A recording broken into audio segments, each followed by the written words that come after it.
अध्यक्ष महाशय, पूज्य गुरुजन वर्ग आणि येथे उपस्थित माझ्या मित्रमैत्रिणींना सर्वांना माझे नमस्कार. माझे नाव दृष्टी निरंजन राजपूत, इयत्ता 7वी तुकडी अ. आज मी संविधान दिनाबद्दल 2-3 शब्द सांगते, ते तुम्ही शांतचित्तेने ऐकावे अशी माझी नम्र विनंती. संविधान दिन हा 26 नोव्हेंबर रोजी भारतभर साजरा केला जातो. संविधान दिनालाच राष्ट्रपती दिन असेही म्हणतात.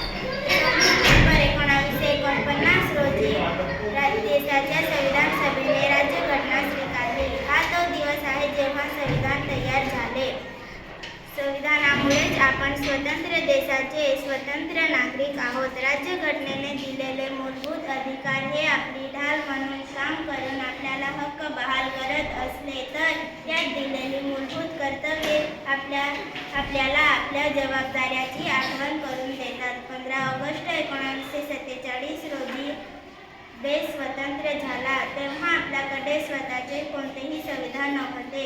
संविधानाशिवाय देश चालवता येत नाही, म्हणून संविधान सभेची स्थापना करण्यात आली.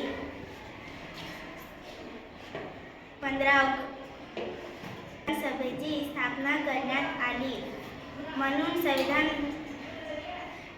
त्यात पंडित जवाहरलाल नेहरू, डॉक्टर राजेंद्र प्रसाद, डॉक्टर बाबासाहेब आंबेडकर, श्यामाप्रसाद मुखर्जी, सरदार वल्लभभाई पटेल, आझाद हे नेते या बैठकीचे प्रमुख सदस्य होते.